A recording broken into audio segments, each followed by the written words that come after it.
I swear I had the past papers in here somewhere. That, or I was imagining it. Nope, never mind, I got them. Oh, you lifesaver. I'll get to it once I've finished this croissant. I'm starving. I literally just witnessed you eat the entire contents of my fridge, but yes, go ahead. You know what I don't get? In fact, never got? Knowing you, it could be a number of things. Be specific. Piskies. That's so random. Piskies? Yeah, them tiny magic people, green jackets, stealing buttons and shit, leading unsuspecting travellers into circles. Just sounds made up. I don't know. You can't just say piskies are made up. Also, I'm half Cornish. That's, like, incredibly insensitive to my culture. Oh, shut up. Be so real with me right now. They sound ridiculous. Ridiculous. Says the person who believes that aliens built the pyramids. That is entirely different, and you know it. Yeah, no it isn't. And for your information, piskies are very much real. Right. And I suppose you've met one. Well, no. But my grandma swore she saw one dancing on a bird feeder. Your grandma also swore her cat could predict the weather. Well, yeah, you know what? Mrs. Tiddywinkles was right, most of the time at least. Convenient. Make fun of me all you want, but piskies are not something to joke about. Oh God, why? Are they gonna come steal my socks? You know what? They can have them anyway. They stink. Okay, ill. But no. Much worse. They might steal your laugh. Shut up. My laugh. Yeah. There's this story I heard growing up about a piskie who lost his own laugh. No laughing matter, Alice. Ha ha. Go on then, this should be interesting at least. It is. I'll need uninterrupted silence for a minute or two to tell it. I know that's difficult for you, but do try. Oh my God, just get on with it. Holy shit, where'd that music come from? I have that effect sometimes.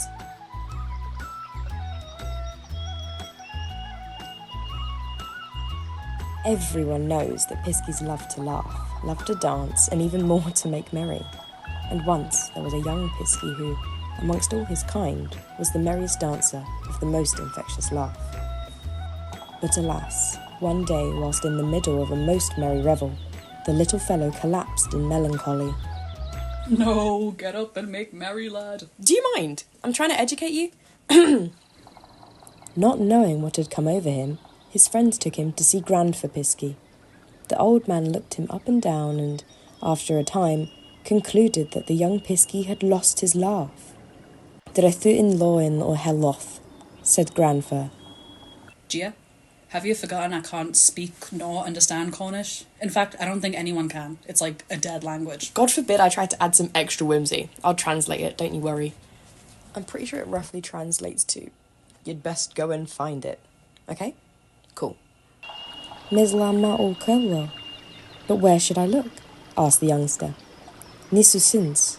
No idea, replied Grandfer, with a shrug of his shoulders. So, a little unsure of where to start, off he went. First he came upon a mole. It was no common mole, though, but a great lady who'd been transformed into a mole on account of her vanity.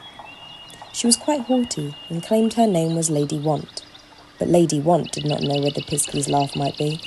Otro and jack-o'-lanterns, Arino. Perhaps the jack-o'-lanterns may know, said she. So, the piskie sought out a jack-o'-lantern.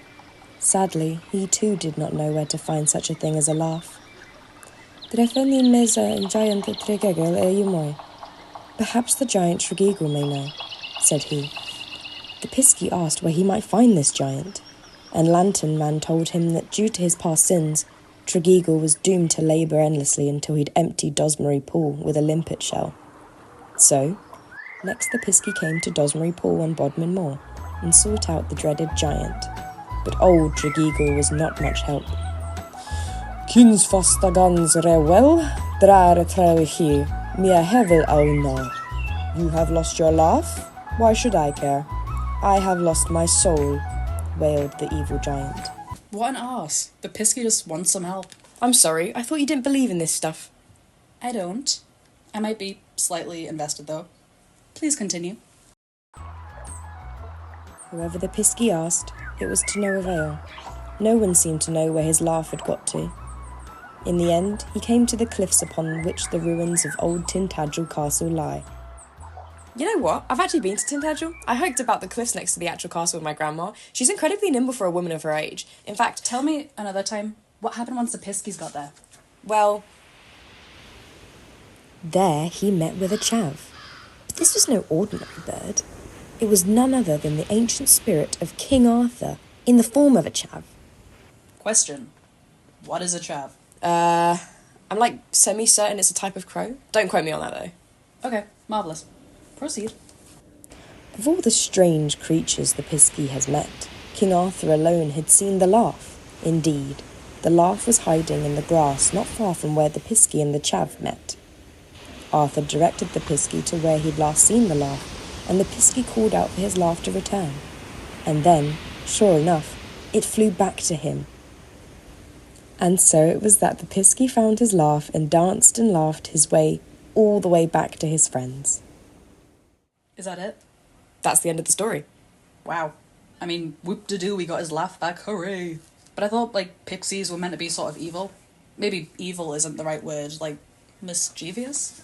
Well, Piskies are not always so mischievous. Indeed, they can sometimes be amongst the most helpful fairy creatures in Cornwall, but only on their own terms, as one Cornish farmer found out. No way you've managed to segue this into another story.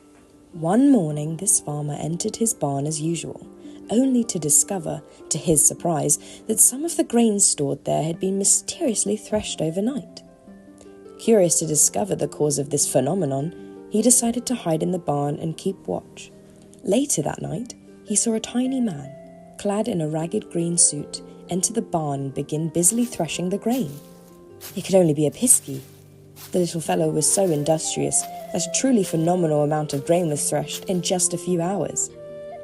The farmer was very grateful, but a little worried. He knew that Piskies could be tricky folk if they weren't kept happy. So, noting the dishevelled state of the Piskie's suit, he decided to have a new one made for the little fellow. When the new clothes were finally ready, he left them in the barn one evening as a gift. Later that night, the Piskie returned as usual, and, seeing the new suit, he immediately put it on. The little chap seemed very pleased, puffing out his chest with pride. He strutted around like a peacock, pausing now and then to admire his fine new suit. Then the Piskie sang a little song. Piskies res ha piskies ros, piskies anan ira her, which translates to, Piskie fine and Piskie gay, Piskie now will fly away. And with that, the Piskie flew away, never to be seen again. just say it. Piskie fine, but Piskie gay, Piskie now will fly away. It's not funny. That's just how they speak. No, it just reminds me of the leprechaun in that shit movie we watched spoke. What was it? She sneezes once, she sneezes twice, she sneezes thrice, she'll be me wife. You know what? I can't even complain because that's so accurate. Sorry, that just tickled us. In all seriousness, though, that was quite fun. You know, the storytelling and stuff. I'm glad you thought so. Now, the question for all the money. Do you believe in Piskies? Gia, I can't lie. Yes. I believe in them the same way a child believes in Santa Claus, or the Easter Bunny, or the Queen of England. The Queen of England is real, Alice. You and your delusions. My time to tell a story now. She was created by the Matrix to distract us all from the fact that aliens are trying to take over.